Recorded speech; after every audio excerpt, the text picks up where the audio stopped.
and founder of the Hush Loudly brand and podcast. As always, I'm here talking about introversion, finding ways to amplify our voices, finding ways to encourage and empower us. So, welcome to Ready or Not So Much Introverts Return to the Office. Thank you to Chicago State Foundation again for co hosting and allowing us to use your platform to talk about this important, relevant, and timely topic. So, in March of 2020, many of us who traditionally worked in the office 5 days a week, were forced suddenly to work from home due to shelter in place orders because of this mysterious virus that wreaked havoc on everyone. So we have lost lives, the economy has suffered. We have been through a lot in 2020 with that pandemic, as well as the pandemic with social injustices and racial injustice. But through it all, many of us were fortunate enough to have jobs where we were able to work from home.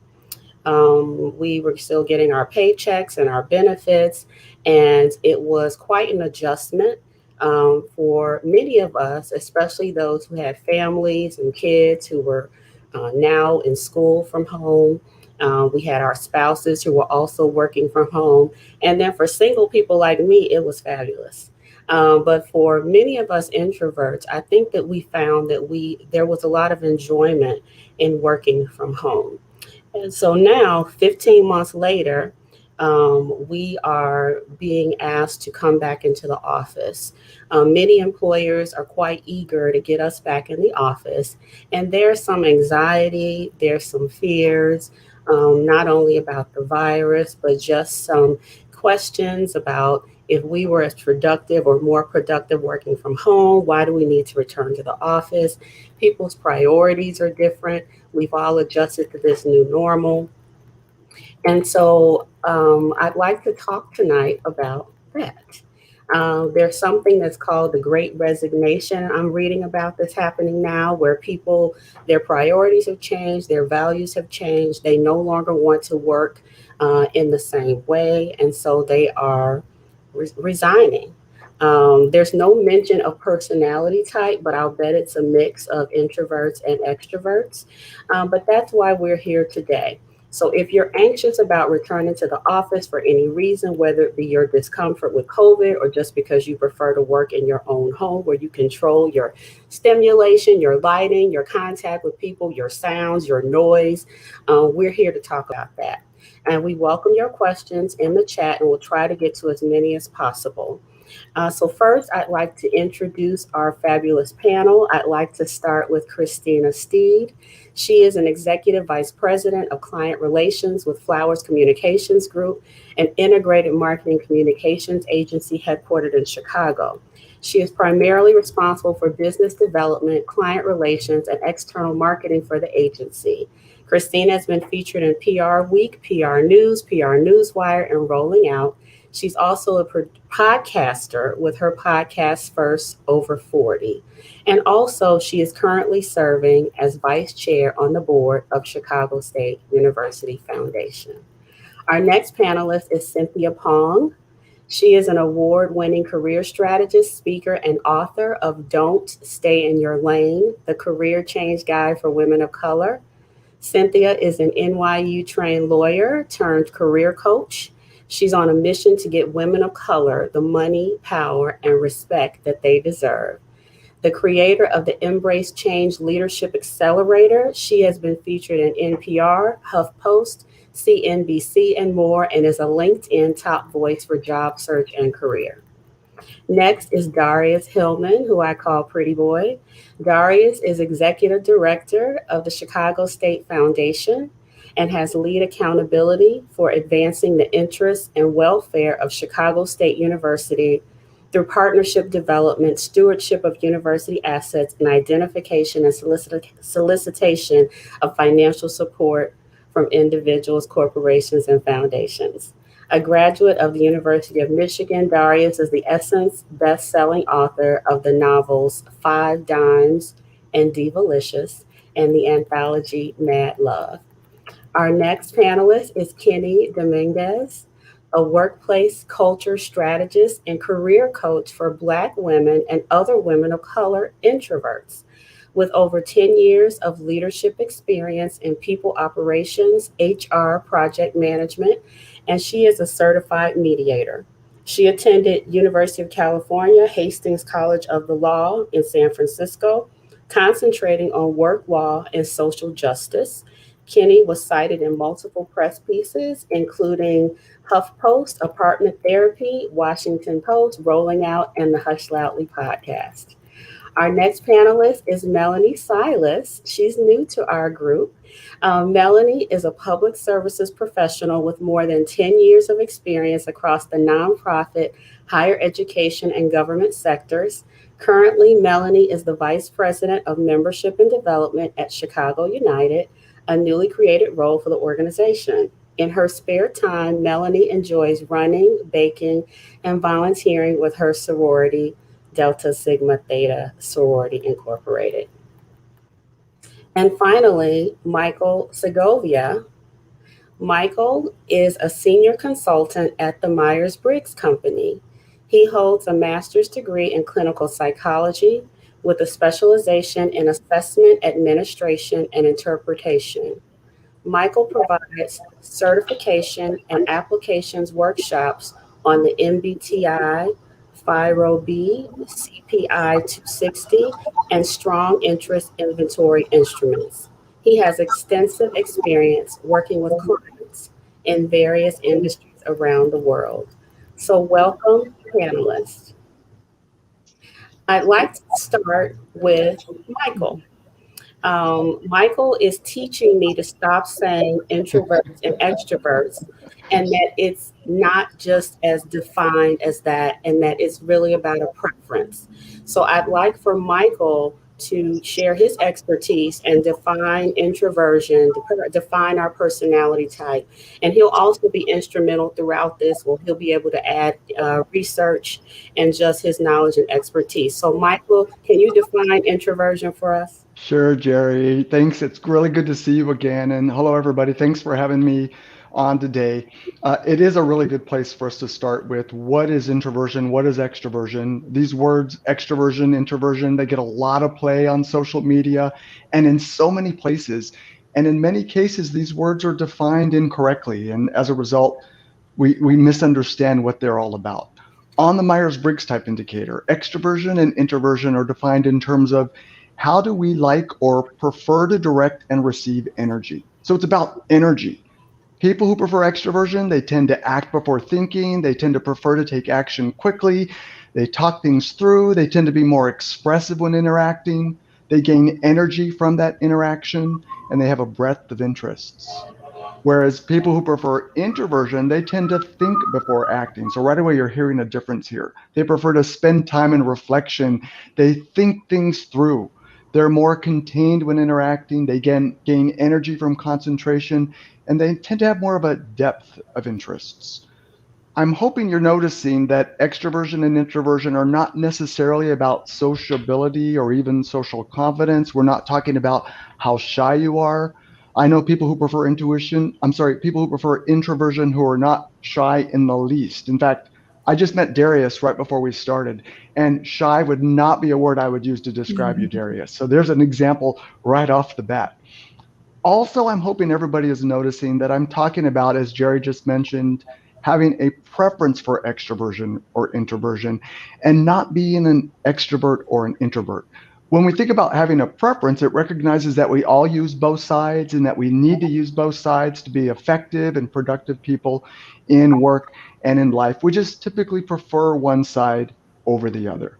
Now, in terms of some numbers, I'm guessing some people are interested. I think it's interesting. When it comes to introversion and our most recent data, people who prefer introversion represent 57% of our global sample. That means this panel with you today and many people who prefer introversion who are attending this panel have basically represent the majority, which is maybe something we're not used to or maybe something that we're surprised by. As Jeri mentioned, there's a lot being written right now about this idea of we prefer introversion, and now we're going back into the office I've come across articles with titles, interesting titles like Introverts look towards the end of quarantine with anxiety, and introverts are dreading the return to normal life after the pandemic. Or how about this one? Meet the introverts who are dreading post-pandemic normal. I did come across a more maybe positive toned title, which read Introverts Had an Advantage During COVID-19 Study Finds. Mhm. Now, I have to admit, a lot of this sounds a bit dramatic, and I do wish that these were titled as people with a preference for introversion. I also have to admit, though, that we need to honor that there's truth in the feelings that we're having with this idea of going back to the office, whatever office that might be. So, Jeri, that's my overview of introversion. I hope it will give us a few ideas to explore today as we all think about going back into the office. For many of us we've been away from our offices, for me, it's been over 14 months. I think the last time I took a trip to deliver a training was in March. I flew to Howard University. That was my last time in my office. Thank you, Michael. You're And welcome. it's interesting to hear that it's 57%. The world would not believe that. The world would not think that. So thank you for sharing that information and teaching us about introversion. So I wanted to start off with a question I just want to pose to the panel. I conducted just a little unofficial research and learned from my peers about how their teams have been just as productive or more productive over these past 15 months. So introverts or those who prefer introversion, what have you noticed about productivity for yourself and for your teams during this time frame? And why do you think you're more or less productive working from home? Who wants to start? I think for me, Jeri, it's been I'm an organized person, and so just bringing that sense of organization to my home office, similar to what Michael said. I haven't been in my office sustained time since March as well. Haven't been on a plane since March, and so it definitely required a shift. And I do think our office was ready. We were already working on laptops. We already had 1 week or 3 days a month to work remotely across our agency. So we had that policy. And a lot of it has to do with trust and trusting that people are going to, get their assignments and get the work done that they're going to get done. And so I feel it was, just having a sense of organization, working off of lists, working off of calendars, trying to create camaraderie within teams by using the Zoom, even though people were Zoomed out. But, let me see you with your cup of coffee. Let's have a work session over Teams or Zoom, just to kind of create the gathering in the conference room. We tried to do a lot of like happy hours, virtual happy hours, to continue that sense of teamwork, because I work at an agency, so it's about the team. So I think for me, it was powerful to just bring that sense of being organized and being able to work independently, but also plug into the team to my home. Okay. Darius, were you going to say something? I was. For me, it's been bliss. And part of that, the challenge for me has been because it is so easy to just get out of bed, walk to the computer. Work-life harmony has been more of a challenge where I have to be very not draconian, but very firm about my day ends at 5:15. Step away from the space and keep the workspace in a centralized space. So when I step away from that space, if only symbolically, I'm out of it. But from a productivity standpoint, and I run a foundation, we've had our best year financially, our best year with engagement. So for me, for my team, I've actually seen enhanced productivity. And I think part of that is you don't have to deal with traffic jams. You don't have to deal with all those small things that by the time you get to the office, you already need your first break of the day. Mm-hmm. What is missing, and I say this as an introvert, Michael brought the point up earlier, and I've always said to folks who often find it hard to believe I prefer introversion, it's always been an energy thing for me. My energy is drained with others. I like people, but I renew energy. My source of energy is introspection, time alone. If it's just sitting here singing to music, so a lot of working from home the past year has allowed for those moments for me to just go in the corner and plug in. So in that regard, I felt like I've been more productive. I've been more engaged in the Zoom conversations because I get to step away as needed. So my workday is much different than it was a year and a half ago. The days look different, and as soon as I started reminding myself that that was okay, that it doesn't look the same, but you can still be as productive, if not more so, I think that's where I kind of hit my groove. Well, it's funny, and me too. I feel like I've been more productive, and the commute is part of it. So, like you said, the time that you spent to get ready, and I don't dress from head to toe like we used to, So I have on leggings right now, and every day on work, I'm wearing leggings, and I look a certain way from, up. Wait, we're supposed to wear bottoms? Okay, go on. Sorry. That's okay, optional. Good. I'm glad. All right. But it's something special about, like you said, rolling out of bed, and then like I may be cooking my breakfast, and I'm eating it right before I log on.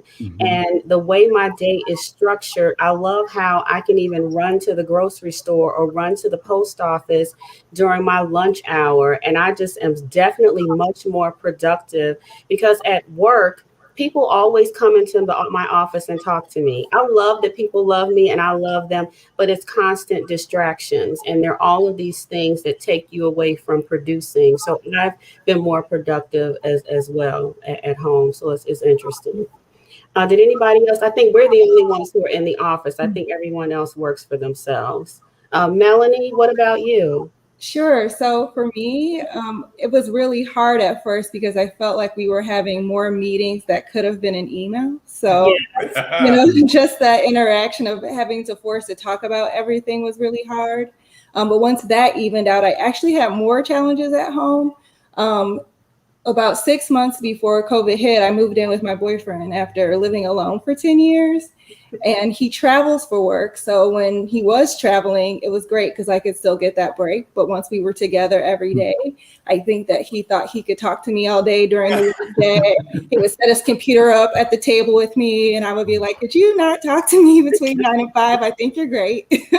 But I can't do this like all day and all night. And I seriously was questioning, whether or not relationships in the same house together were for me. But overall, it evened out. And now that he works in the office, I work in the kitchen. We talk at dinner. I love it. I think it goes without saying that I would prefer to stay in this environment versus go back to the office. Wow. Okay. And like everyone, it was an adjustment. So the next question is, I just wanted to commend some of those employers who, like mine. So Melanie and I work together.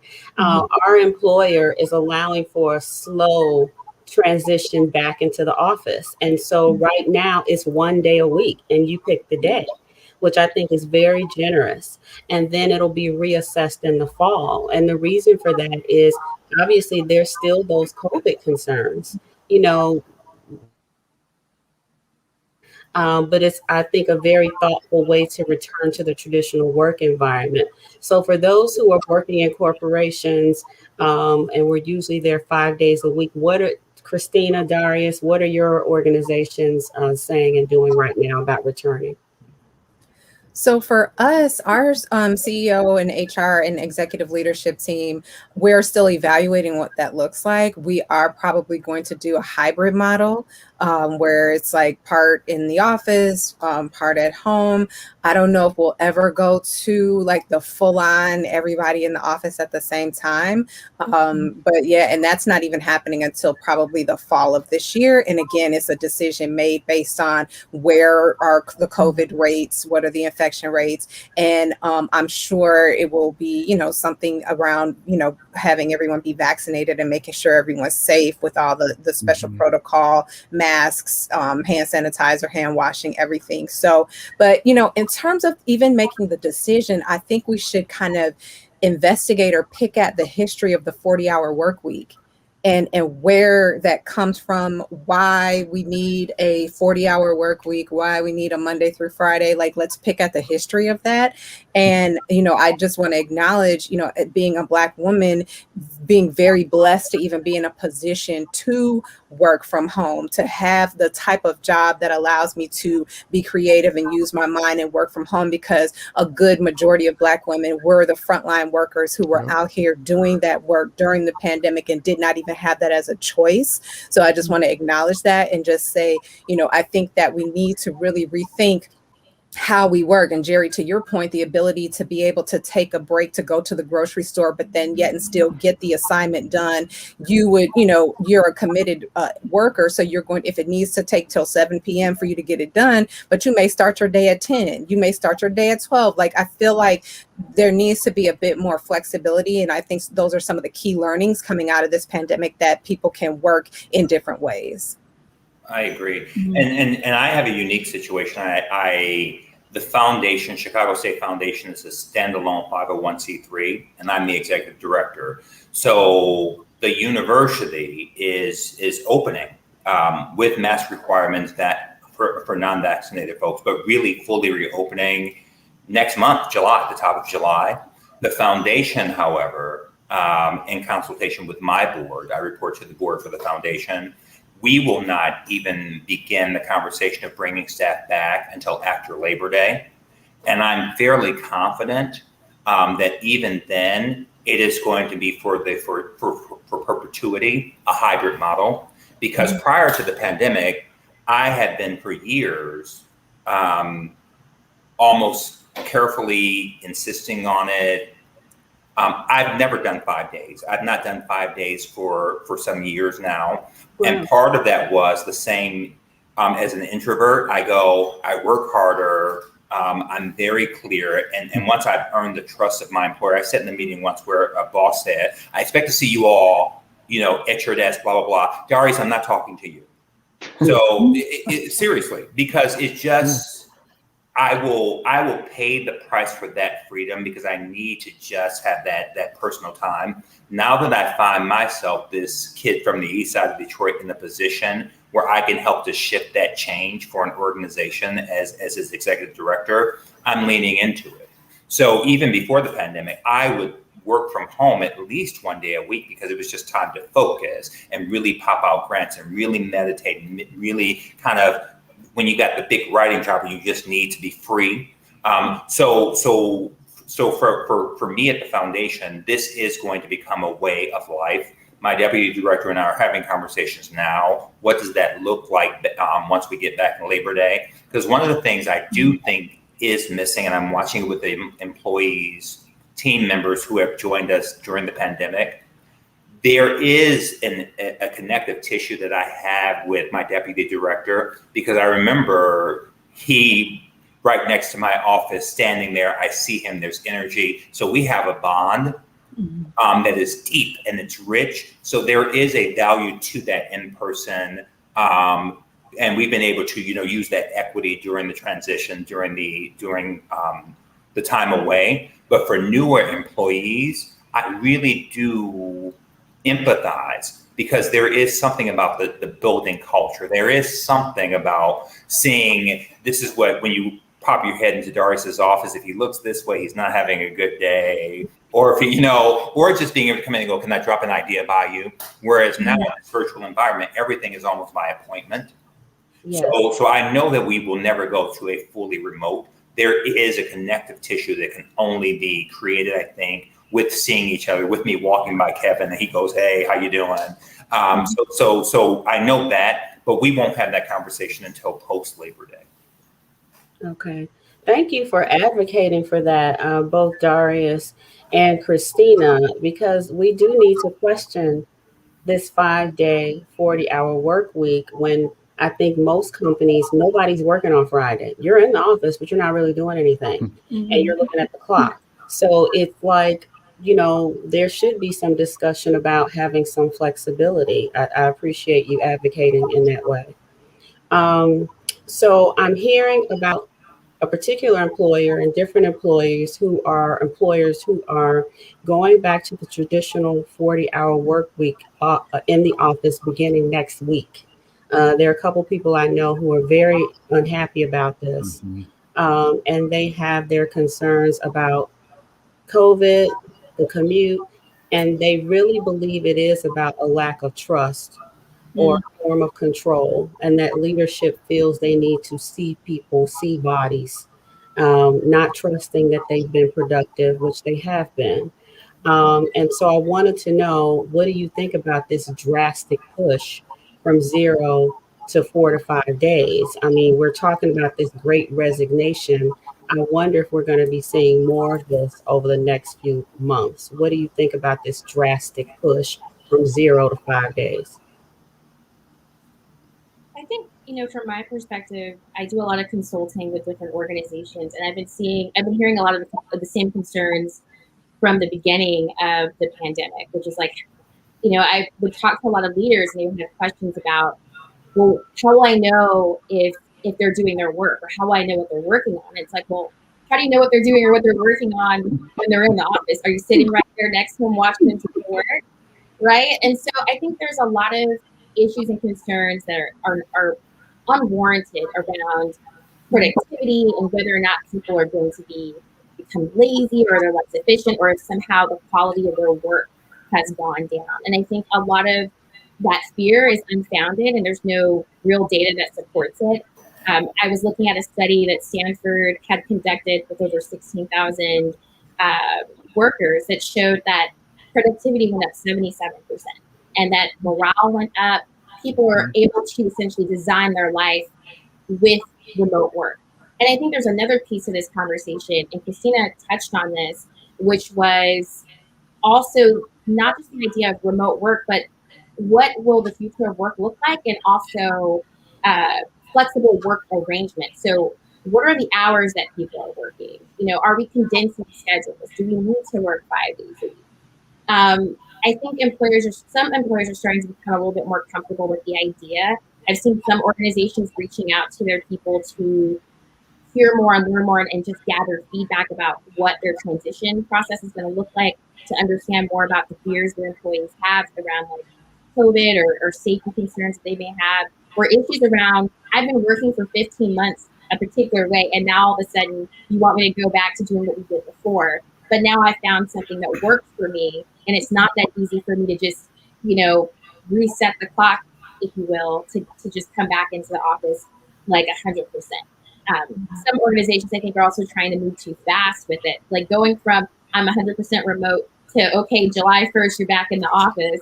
Mm-hmm. That's a lot for just workers to process. Like I need time to figure out my life, and that's what people are getting at. And I think also too, depending on what area of the country you're in, people are trying to figure out their family situations too. Like some people, their kids are starting to go back to school, or they're going to be going to some sort of summer program, and maybe it's like half days and things like that. And so I think there's a lot of issues around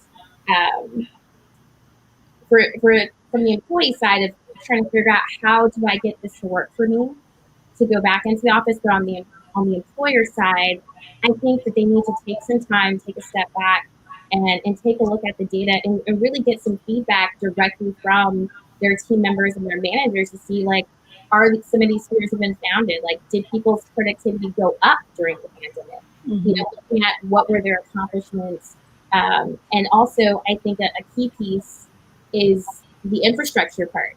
Like, when a lot of people sent their workers home, they just thought that meant remote work was just a laptop and you work from home. They didn't have any infrastructure in place to support remote work or even a hybrid work option for people. So I think the companies need to take a step back and look at what are they doing to help support their workers and what's feasible, and try to see where they can make some compromises so that people can have some flexible work options available to them. Yeah. I think this is a story of what my grandmother and my mom and my great grandmother would say. You gonna learn that fat meat is greasy. No, but I'm watching it. I've been hearing these rumblings about I've said to folks, if nothing else, the dual pandemics should prove to us fundamentally that something at its core has not worked. Yeah. So while people are like, oh, we're getting back to normal, I didn't particularly enjoy normal. So why would we not take this opportunity? And those of us who are introvert leaning, we're deeper thinkers, to really push and go, hey, but to your point, Keni, slow your roll, because you want to move back, but unless I can afford a nanny, childcare is still 2 days a week, maybe. All of that is happening. So I think it is, for those of us who can, and wherever we are, I think you can. I think it is worth continuing to ask the question, because I'm watching right now, people are leaving companies. I think companies are realizing they meant it when they said it. People, a funding partner said to me, who works in DEI, she said, here's what I'm telling to our company, and it's a financial services company. People are coming back different than they were 15 months ago. We are not the same. This is a significant event. And I've had other business leaders say to me, well, folks have come and said, well, now I live in Dallas. I was able to do that remote for the last 18 months productively for you, but now you want me back. I need to stay here with my family. So I quit.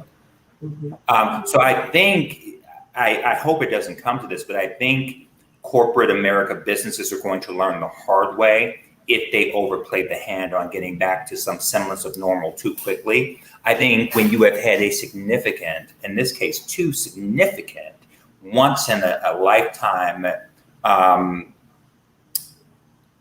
pandemics, but situations, I'm different than I was 15 months ago. There are things fights I would have gone to 15 months ago where I go, oh, I won't do that now. I've watched people lose their life. I watched, colleagues and friends who were here a week ago. And even though we're saying COVID's over, that's what the media said. Well, I just wished a friend not 2 weeks ago, please, I hope you make it through and get out of the hospital tomorrow with COVID. So I think right now they're really, I can only do so much, but it ultimately comes down to, I know what my limit is. I'm still a 1 on the risk scale. I still wear my mask, and I've been vaccinated for a moment. And I think if a company were to ask me to do something that was outside of my comfort zone, again, I can only speak for me, I'm willing to sacrifice that. So I keep my life and I have a fighting chance for tomorrow. And I think there are a lot of people out there who are going to go, okay, if that is your demand that I come back here, then I don't work here anymore. I saw some research. University of Chicago published a study, and they said that 4 million people have left their jobs this April, and they're citing safety, salary, they feel undervalued, and they're exhausted. I was saying, Darius, that I think it's traumatic, and it said, so they were asked, the economists were asked if people were quitting because they were relying on unemployment. And they said half. So half, yes, they're enjoying their unemployment and have no desire to come back to work. But the other half, their priorities have changed. Their values have changed. Things are different. They don't want to go back to the office. So thank you for that. Anybody else have anything on that? So the next question I wanted to ask, let's get back to introverts. So we've talked about Darius doesn't wear pants. I wear leggings. We are different out of the office. So for those introverts, those who prefer introversion, who we are enjoying and loving our work from home environments, what should we advise them to do mentally and emotionally to prepare for their physical return to the office? And then after this, audience, we're going to talk about negotiation. We have some negotiation experts on this panel. But right now, I would love for everybody to just give some advice, some ideas, some tips on how we could prepare mentally and emotionally to return to the office.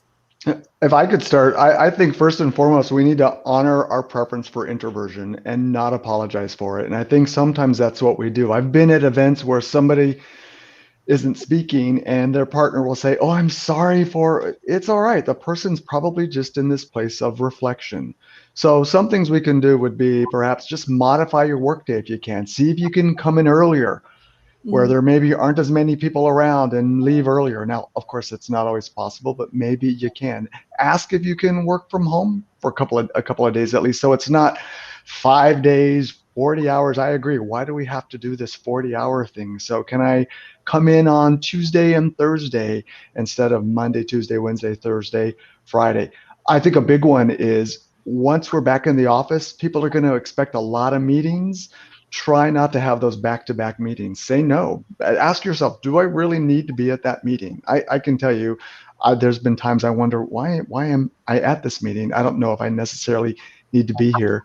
And then just going back to, again, don't apologize for who you are. Honor your preference. Live that preference. Again, we're the majority anyway, so let's take over the world. Why not? Yeah, I think to your point, I think my biggest learning is that I want to set better boundaries with my time for being extroverted. You know, being in a relationship-based business, both internally and externally, it's all about developing relationships with people and figuring out how to work with them to get what you need.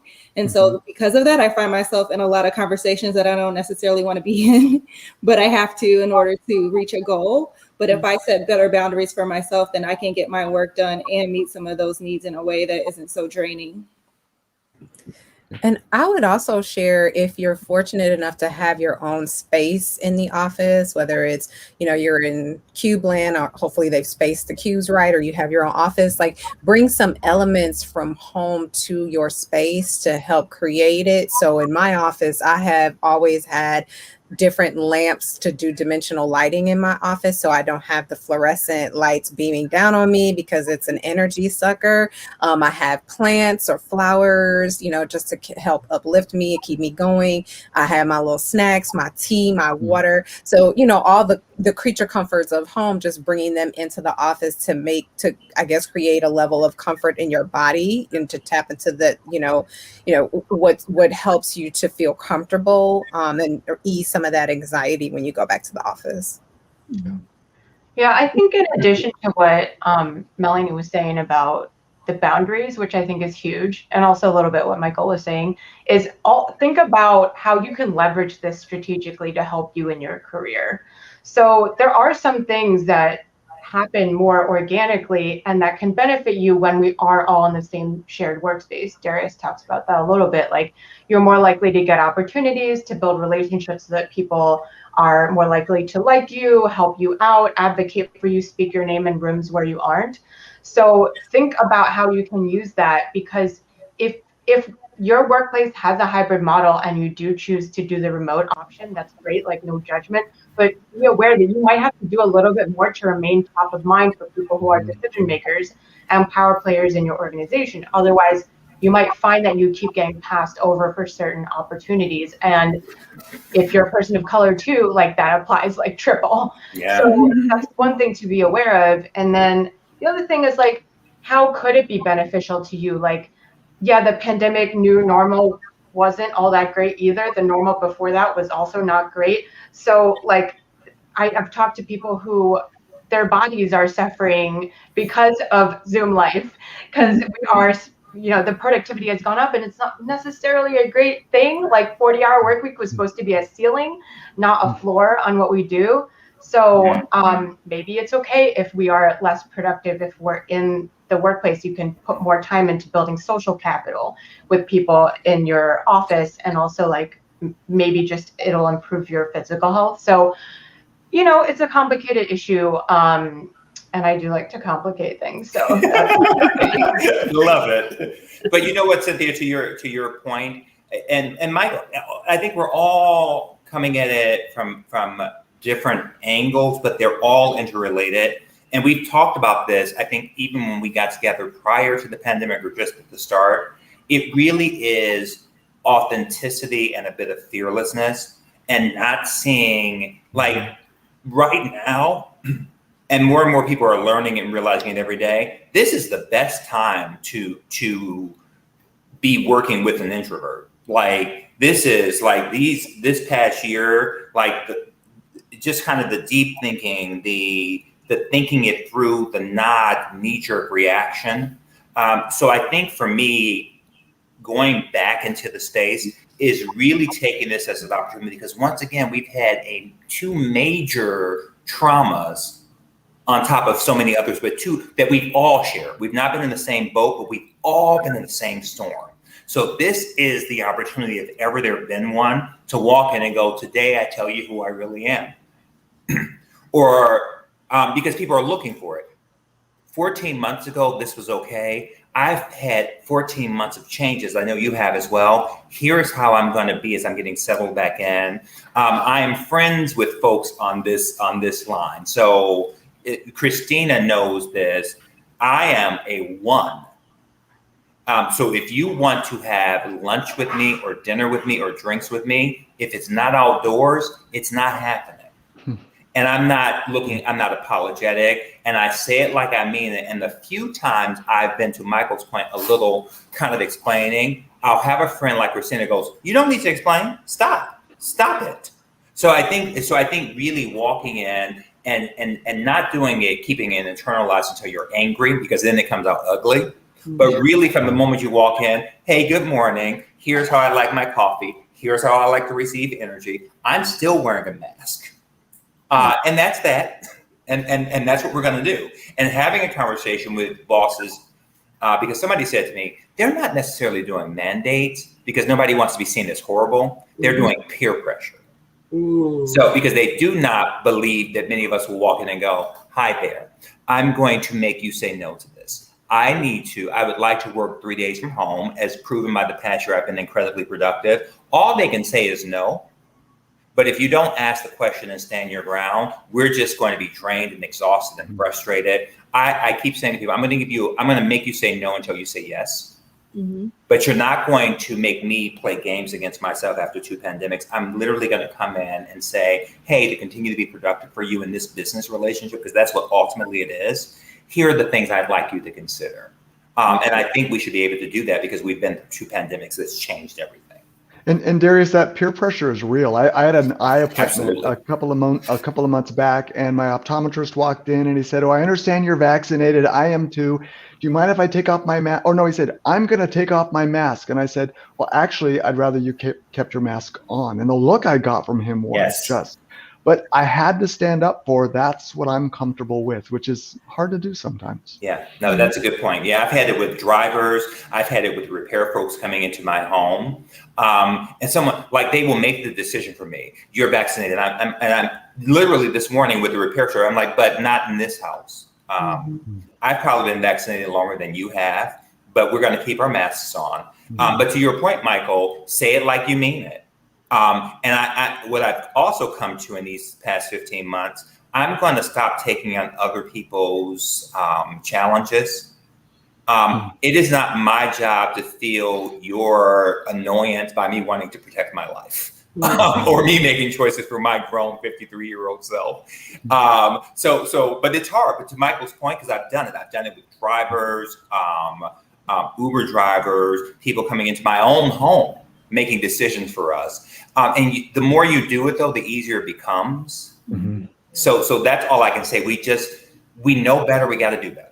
And we have it in us, but it won't be easy. But that's not your problem to feel their pain over it. No, that's such a good point. I mean, I think being prepared to reassert yourself in some of these things is really important. And I think that's sometimes we can falter. Like we'll be real brave the first time. Yes. We'll have a little bit of pushback. We're like, all right, it's fine. All right, fine. You can touch me. I was just kidding. And so I think the importance of being able and to feeling comfortable in your body, because I think that starts with you just feeling comfortable in your body and having the mindset of like, no, I'm going to reassert myself, because that's just another piece of that self-advocacy component, which is so important for us. Yeah. But also, I think for introverts or folks who have a more of a preference for introversion, I'm going to try to remember that this time. Look at us growing. Yeah. Learning every day, right? Yes. Yeah. But no, I think for us, pacing ourselves. And one of the things I think is really important for us to do is to use your calendar as a tool, like protect your calendar. I like to work in blocks of time. So I will go in and there are literally just blocks of time there. I want to work every day from 10 to 12. I don't want any meetings. So I will block that time off for myself.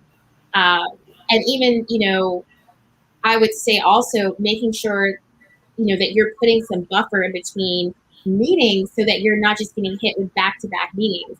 And also what you'll find is if folks can't find any room on your calendar, then they're forced to email you. And then that's when you can kind of investigate and start asking questions about, okay, well, what's the purpose of this meeting? What's the outcome? What are we looking for to better understand what you can contribute to the meeting and if you even need to be there in the first place.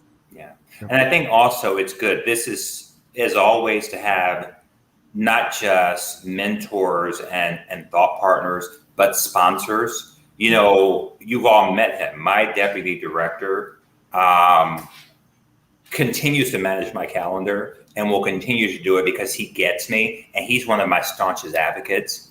He literally knows how to build it. If I have an event coming, he knows so as many advocates, and that's why we have to be honest about who we are, because we're supportive people. And if you tell people who you are, your colleagues, your peers, your higher ups, even your bosses might go, no, we don't need to invite Jeri into the 10th meeting. That's not Jeri's thing. Do you really need her in this room? So I think sometimes the power that comes with being introverted, introvert leaning, a preferred introvert preference for, there is, and I think right now, as we evolve from this pandemic to whatever the next phase is, there is a value we bring by being ourselves. And I think it's good for a company overall, because it really goes, hey, take a minute, let's think it out. So I think we bring inherent value if we just tap into it and lead by our own example. We bring so much value as we trying to find our way back to this together, because we're not knee-jerk people. So if we walk in, to Keni's point, and reassert, even if it's painful, and do that, other folks go, oh, well, maybe I shouldn't just give in the peer pressure. I don't really want to do 6 days a week either. So I think there's value. Everybody brings something unique to the table. And I think for me, my introvert leaning really is, I'm not the running to the default position. Oh, let's get back to normal as quick as possible. First of all, slow your roll. What was normal? And did it work? Because 2 pandemics in, again. So I think there's value that each of us bring to the room, and people respect everyone around this group right here. So I think there is an accountability on our part as well to truly lean into our introversion or introvert leaning selves, because I think we bring value that extroverts, who we think would be the first ones to go, I don't want to do this. I think sometimes as introverts who have the courage to go, no, because this taps into energy. So I think there's value if we want to be of service, be servant leadership. Part of my value proposition is my introversion. Mm-hmm. And I think that what we're all saying is to know yourself and know what you need, and manage your calendar and manage up and down that way. Something that Keni said is what I do. I work best during certain blocks of time, and I need time to recharge. Don't put a meeting on 10, 11, 12, 1. You're not going to get the best Jeri. I need to have time to recharge, and that could be just going to get the mail. It could be going to take the garbage out, going out to get a little sunshine, which I love here at home. But back in the office, I've learned how, yes, I will block time or I'm unavailable, and no one knows what I'm doing. I'm working, but I'm unavailable to do 3 or 4 back-to-back meetings, because you're not going to get the best of me. I'm not going to be the most creative because I'm going to be drained. So everybody also needs to remember that and think about how you work best. So I now want to talk about negotiation. So we've got HR, legal experts. We've got some people on here who can negotiate you in and out of anything. So I want to talk about what strategies. So we've been talking about going to our employers and having a conversation about flexible work environments. So give us some strategies. How do we ask for this without sounding like we're lazy or that we don't want to be there or we're not a team player?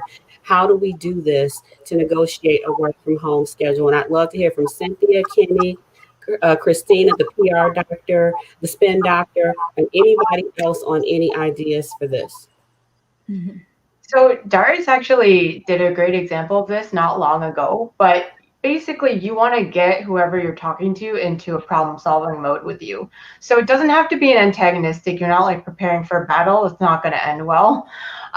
First thing I think that folks should think about, and it's what I tell my clients and has helped them negotiate raises of up to 67%, double the equity, promotions, whatever, is think about what matters to the person you're talking about. It's, I mean, like Christina, probably from a PR perspective, you got to know your audience, what they care about, right? If they do care about productivity, frame what you're going to say in terms of productivity. If they care about optics or blowback on them from their higher ups, think about that and frame whatever you're going to say in terms of that, so it will help them, or it shows that you at least thought about it from that perspective.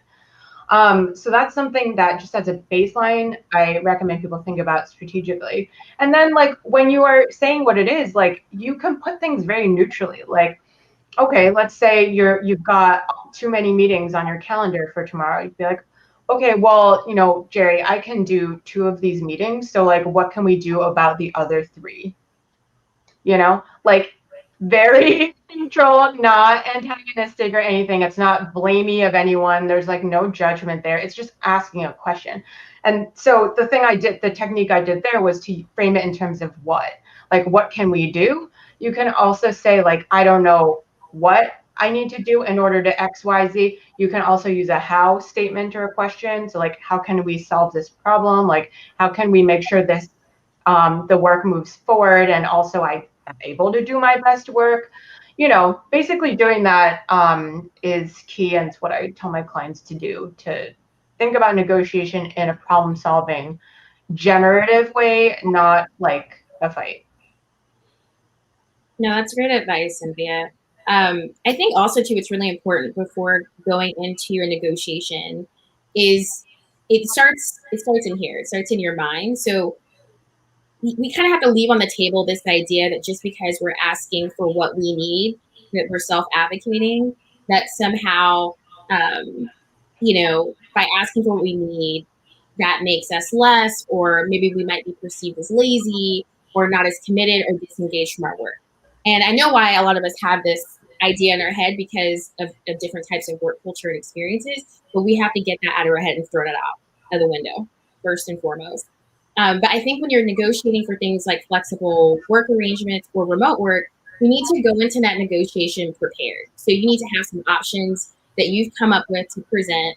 You need to have, you know, I always tell people have like 3 different options. Like maybe you have, okay, I want remote work. I want to work 100% remote for forever, or I want to work 100% for, you know, a specified period of time, or have a hybrid option. Or then your last option might be, I want to work 1 day of my choosing out of the week. And then what also you want to do is get some data, get some research done. That's something that we excel at as folks who have a tendency towards introversion. Go ahead and outline what the benefits are and what are the cost savings that's associated with working remotely. Make it less about what you want and more about what you need to be successful in your role. And then map those needs to the success of the organization. Because if you're talking to your manager, if you're talking to someone who's ultimately going to make this decision, you want to be able to show them how they're also going to benefit from you working remotely. And if you can provide, I think, like concrete examples, because we've actually have been working for like 14, 15 months at this point remotely, we now have actual real life experience that we can point to, which we may not have been able to do before. So providing like concrete examples of how we were productive and what those results are, I think is really helpful.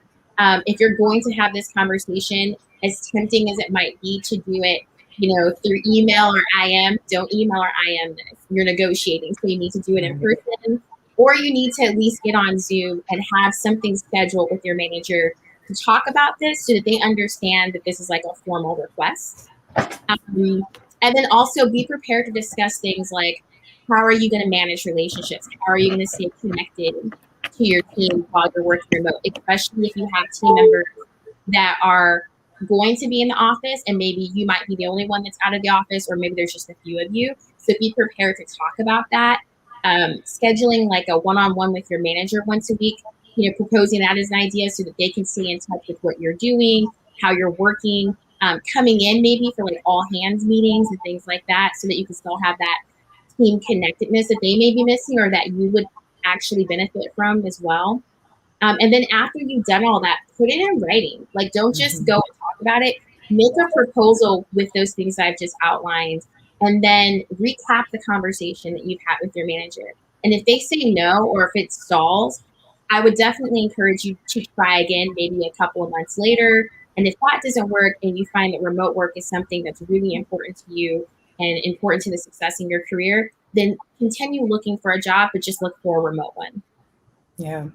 And Cynthia and Keni, I mean, you guys summed it up really well. The only PR lens I would apply to this is painting the story. So having all those proof points around, you know, why you should be allowed to do this, but then also anticipating the pushback and what the questions, knowing the person who you're talking to. So we did not always have remote work at the agency, and it came to a point where one person was being hired and they were coming from a corporation who did have remote work, and they proposed it for themselves, and it was going to be something just granted to them. And it was like, well, we should probably consider a policy for the whole agency so everyone can explore this option and see what that looks like. But, you know, had that conversation not taken place, we may not have been positioned in a way for others to have remote work. So and the pushback was, well, is the person really going to be working? Are you going to be still in Chicago? Are you going to be accessible for meetings? Like, anticipate all that, like the Q&A we do in PR when we're managing an issue. Like, create your Q&A document so you have all your responses prepared to have an exchange or, you know, answer their questions. I agree, that idea of being prepared and anticipating, especially for those of us who prefer introversion. When it comes to negotiation, I'm brilliant 2 days later, where I think, I should have said, I should have said. We've all experienced that, I know. So think about what will be said. Write it out. Really think it through so that in the moment you'll look like, wow, you just said that off the cuff. We didn't. It's something that we thought about. Yeah. I want to remind our audience, if you have any questions, please email foundation@csu.edu, and we'd be happy to answer them. And so back on the negotiation, great ideas, but what if you get rejected? What if they say no? And how do you pleasantly return to work, return to the office, if you can't resign? Anything other than trying again in a couple months? Anything else to help us feel better once we've been rejected? I think everyone on the panel touched on this at some point on self-advocacy. And I think right now I'm seeing a lot of companies at least be interested in what their employees have to say, and so they're taking feedback more seriously. I think more so than at any other point in time I can think of in my career. So I would encourage someone who had the remote option rejected to advocate for better working conditions. And that can mean things like, you know, reimagining collaboration. We picked up some new tools and skills while we were out working remote. Who says we have to dump all those ways of working just because we're going back into the office? Everything from meeting facilitation to office design, because I can't take any more open workspaces. I just can't. So that in terms of advocating for those types of things that will at least make the work experience more pleasant for us, I think is something that allows us to be an active participant and at least improve it while we're there. Mm-hmm. I mean, at least do away with the open spaces or those companies that have, when you come in, you're at a different desk. Like, stop that. Like, and dead that. Because I couldn't even, I can't even imagine. I can't even imagine. Yeah. And I'll give you the real answer as someone who has hit the white collar and blue collar, the balances along the way in career. If the answer is no, then it comes back to what Michael and all of us have talked about earlier. Then if you want to do this, then we're going to do it honoring me. That means when I say to you 6 feet, I mean it. Mm-hmm. Because and it's not anger. So when you ask the question, Jeri, the first thing I said in my mind, pray and meditate.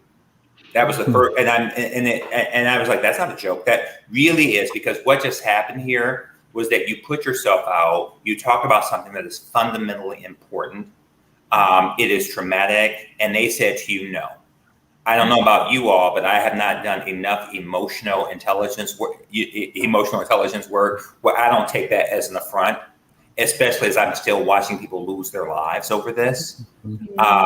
So I think the first step, because I don't want to be here and be precious, there are some folks we have to go back. We can go in there. So if that is the case, then I have a right, though, of the agency. I have full agency. So I say pray and meditate, because you're going to have to constantly remind folks. You're going to want to do it in a way that doesn't make you be the angry this or the angry that. But really, you're going to have to. So by about the second week, they're on autopilot, where they go, no, you need to check with Darius, even if he sits at the cube. He's still very concerned. And he shared with me in a vulnerable but controlled way why he's concerned. So I'm out protecting him as well now, because he's forced to be back here, but he has some deep concerns, you guys. So you don't want to be the victim, but I think the more honest I can be and the more I can just hold my ground. If you're going to force me to do this, then it is my responsibility. Melanie said something to me recently. We were talking just thought partnering, because we work in similar fields. And she said, well, at that point, then it's just your fault. And it's almost like, if you know better, then you have to do better only for your sake. So I think that's what I would say here. It's never going to be perfect, but you've got to be, with thought, meditation, whatever it is that you do to center yourself and to take the emotion out of it, and go in and go, okay, if I have to do this, how do I do this in the way that honors me, keeps me safe, keeps me sane, and healthy physically and emotionally, until I can get out of here. It's unsustainable.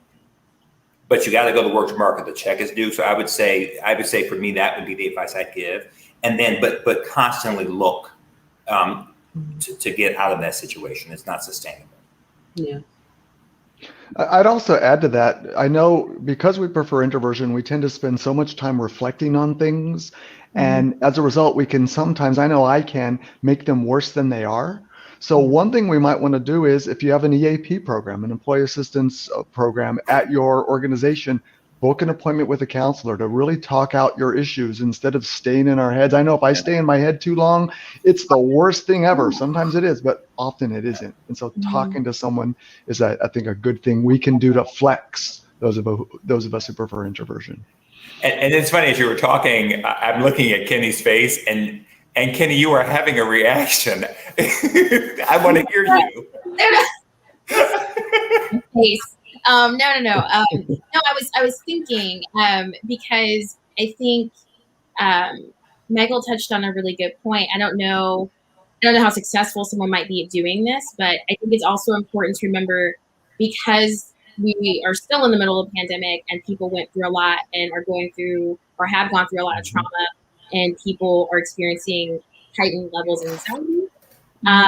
For folks that may be living with a disability that puts significant limits on your daily activities, you may qualify as having a disability under the ADA, meaning that you might be able to make a reasonable accommodation request. For example, if you find that you have like anxiety, or that you're living with anxiety disorder or something like that. It's just an example. So that's something to think about and consider if you meet those conditions, and if that's something that you would want to consider in terms of having maybe teleworking as an option for a reasonable accommodation. It's a little touchy. I don't know exactly how successful other folks have been with this, but it's something that might be worth trying for someone who finds themselves in a situation. Thank you. We have a last question, and then we're going to open it up to the audience questions. But I wanted to talk about, and this just happened to me today. I was talking to a new employee who talked about how she's so social and she can't wait to be together, and she's ready for everyone to be in the office. And so she heard that we're only there one day a week, but she's going to come 2 or 3 days. And I was like, oh boy, great. And so my point is, not everyone enjoys the remote work. And so there will be those who cannot wait to get in the office. They are pumped. They are on 10. They are 100. And they are looking forward to catching up and reconnecting and planning and socializing and hanging out and catching up on everything, catching you up on everything they've experienced over the last 15 months. So I know we've already talked about boundaries, but I'd like for everyone, what advice can we give to those who prefer introversion to protect our energy? and to manage our overzealous colleagues that are in the office, because they are entitled to that, but we are entitled to what we are entitled to. So how do we manage that? I have some good and bad habits. I have an office, so I'm probably going to close the door more. Yeah. Yeah.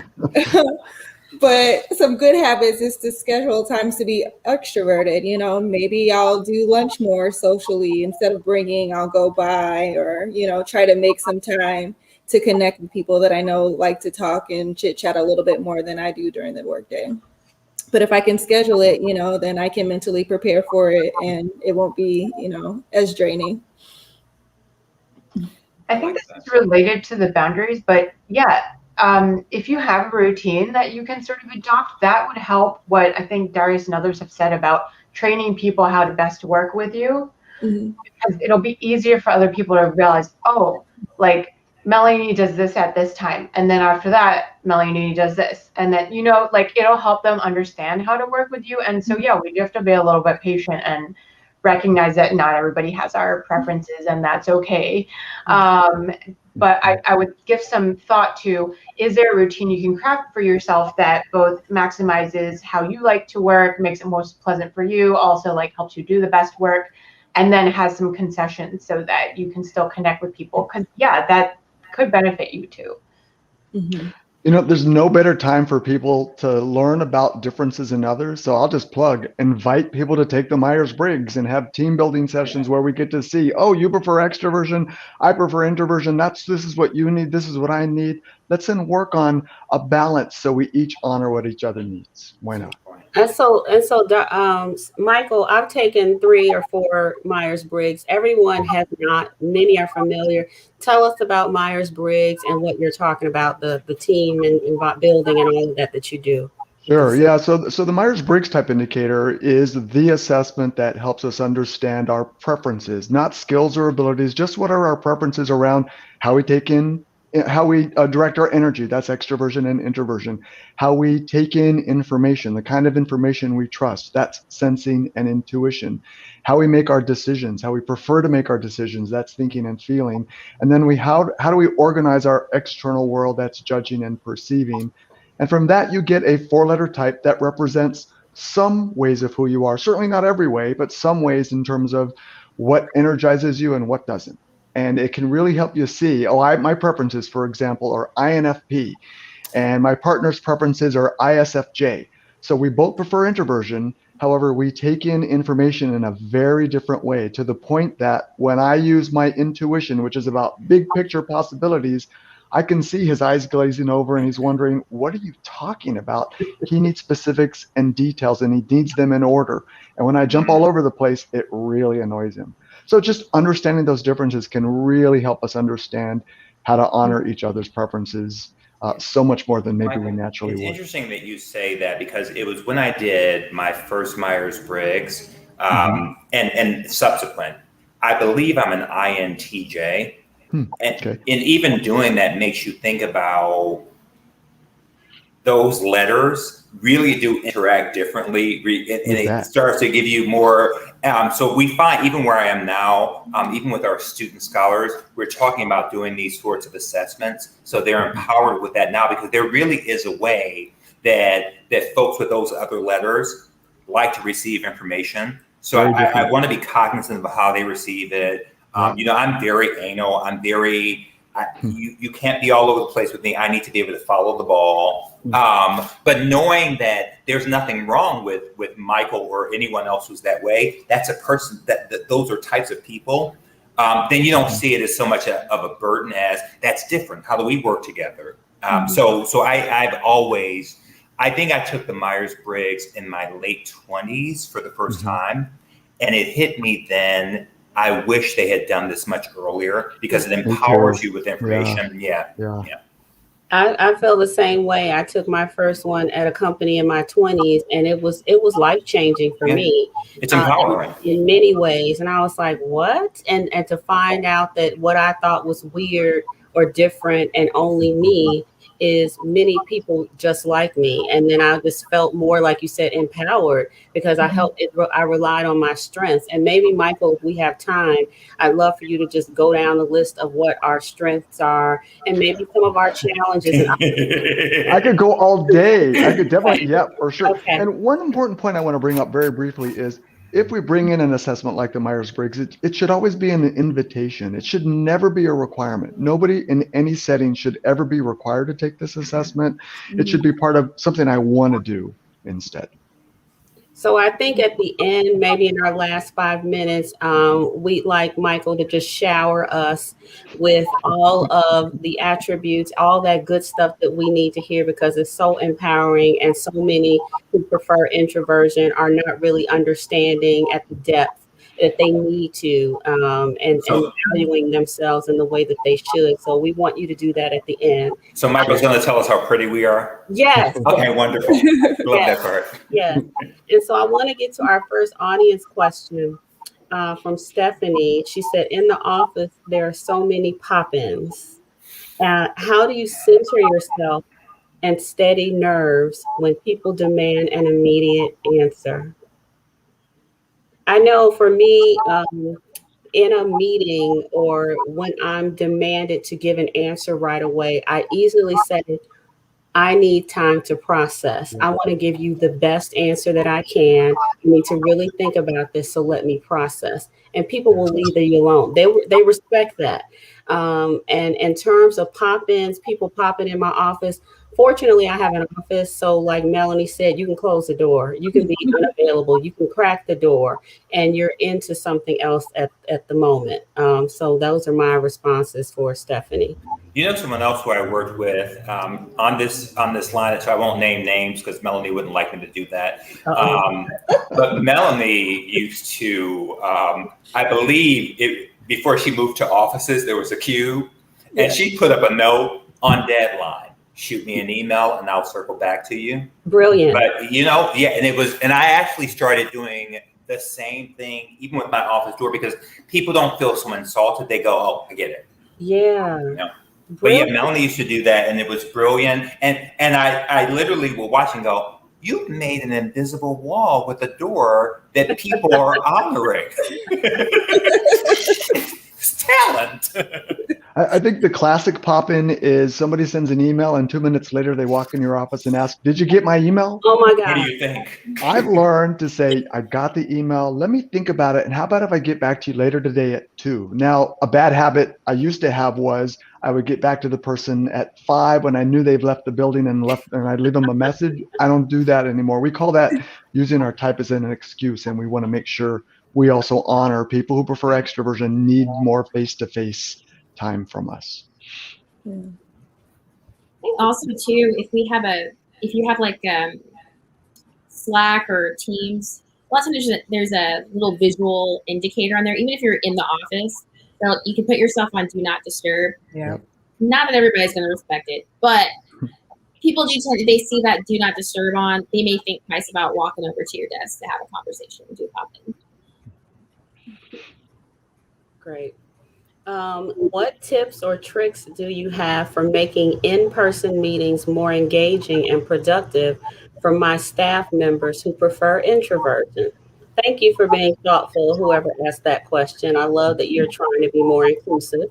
So they're asking, how do they make in-person meetings more engaging and productive for their introverted folks?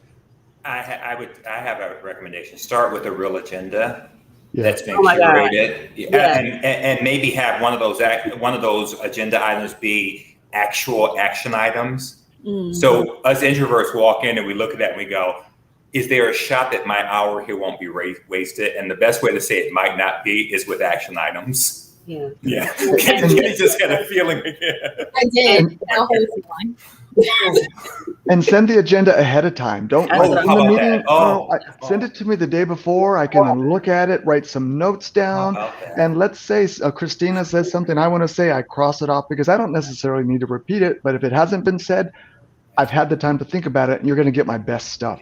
And again, I get to prepare my spirit, because I always say this to my teams. You'll have to forgive me because sometimes I want to give my first best response. And in order to do that, I need to have room to process. I need to get the information early. As a practice in my business, I don't answer calls. I return messages, because what I don't want to do is ever risk not giving my first best response. I may return that message in 10 minutes, but that's a part of it. So when you send me the agenda, I won't in the room have a reaction that I have to call back. So that's all of those things for an introvert. If you just give me time to prepare and then time to process, I can really be a great team player.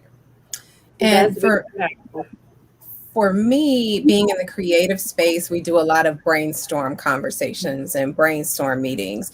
And it is me knowing my team well enough to know those who are introverted, to maybe ask them questions before we get into the brainstorm, so that when we're in the meeting and they're not speaking up, we've talked about it, so then I can throw a question to them so that they can express to me what they need to express. And then also, like when there are larger meetings, like bigger meetings across our agency, I do the same thing. I say, can I ask you this during the meeting, just so they don't get like clammed up or don't want to respond, just to get them ready. And this is where being in person does help, is because you can do eye contact, you can see somebody's body language, so they might be leaning in and they're waiting on you to call on them or ask their perspective of something. And so I'm very in tune to that in an in-person meeting for sure.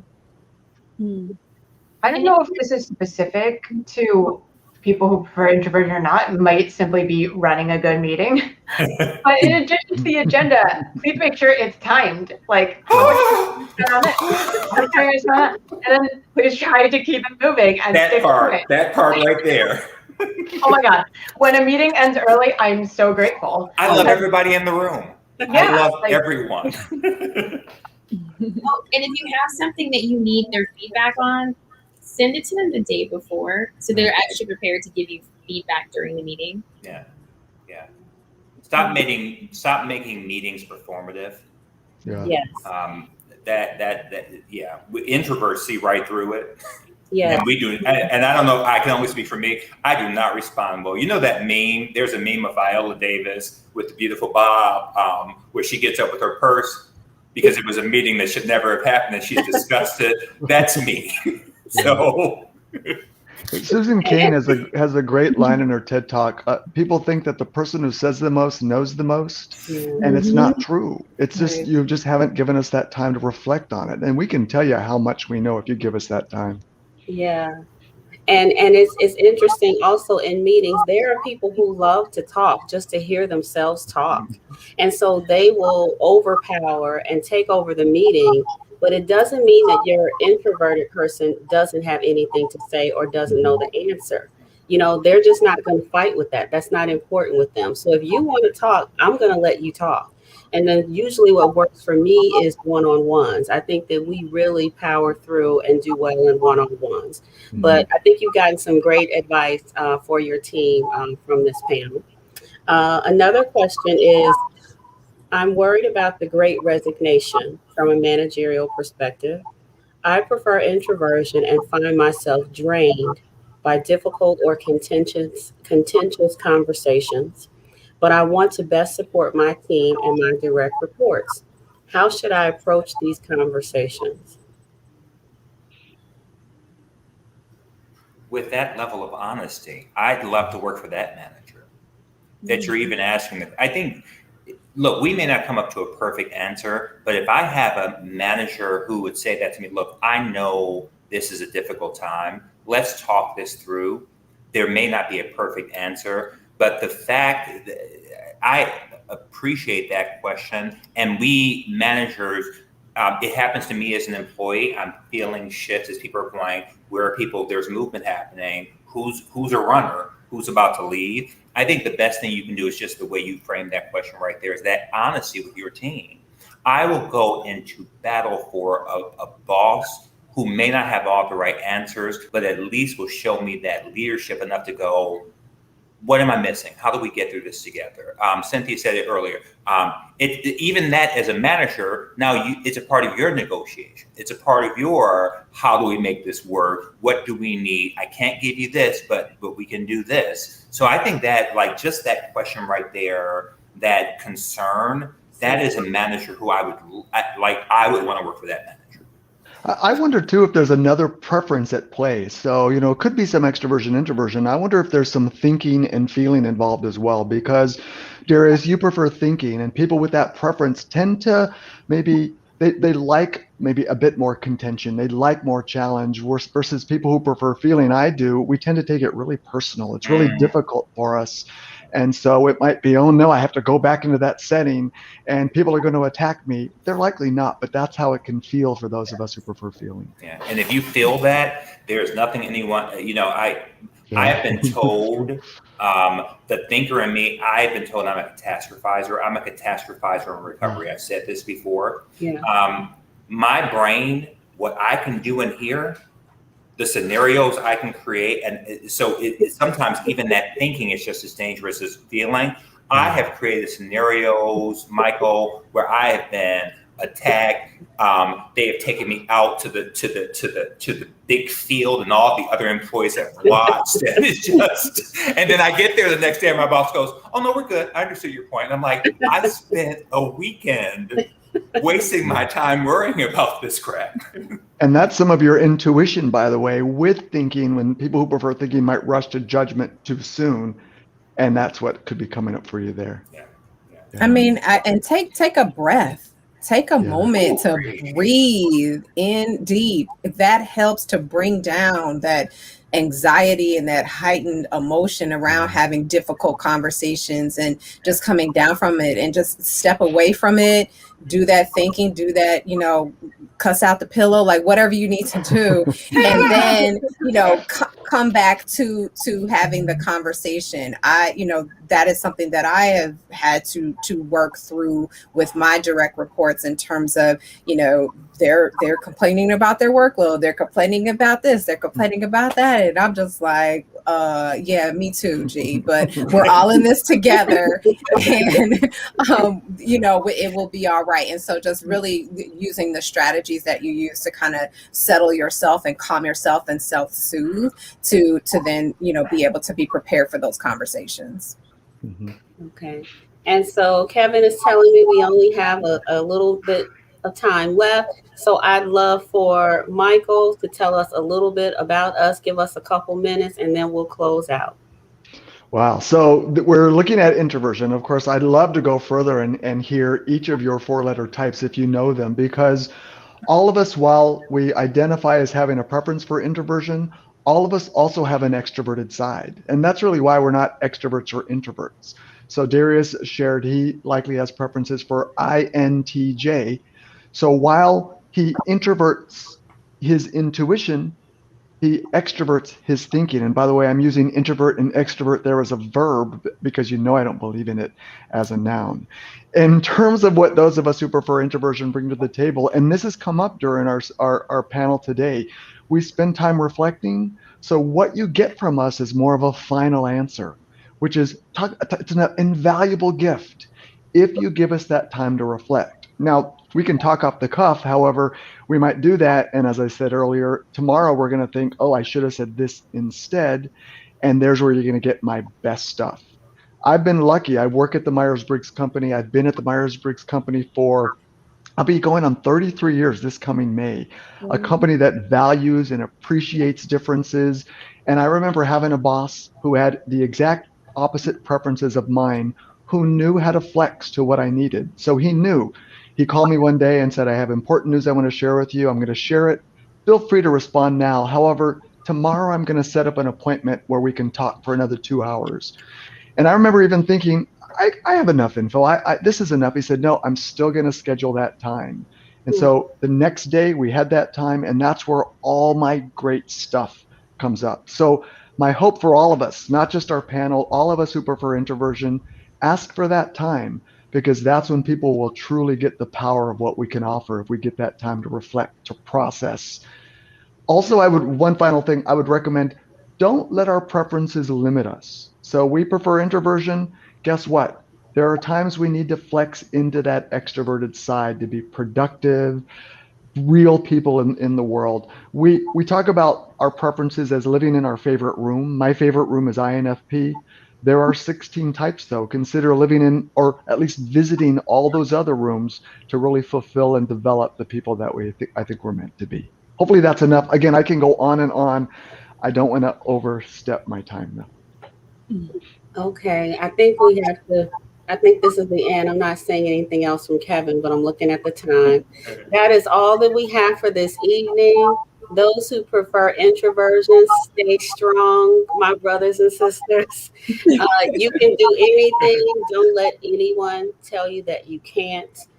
In my humble opinion, I think we're better. I think we're more flexible. I think that we do more bending and stretching to fit into this extrovert rewarding world. So I think we're better prepared. So if we didn't answer your questions, all of these folks are on LinkedIn. They're lovely people. You can reach out to them. You can email me at jb@hushloudly.com, and I'll share your questions with the panel and we'll come up with an answer for you. Please consider donating to Chicago State Foundation. It's a wonderful university in Chicago on the South Side. I used to work there. Darius works there. Christina is on the board. So it's a very important institution in Chicago. Thank you to Darius, Kevin, Jason, Blair, Chicago State Foundation. And thank you to Christina, Cynthia, Ken, Keni, Melanie, Michael, for your expertise and advice this evening. We'll see you again soon. I'm Jeri Bingham, host of the Hush Loudly podcast. Check out my podcast, Hush Loudly, and Christina's podcast, First Over 40, anywhere podcasts can be found. Thank you and have a good evening. Good night.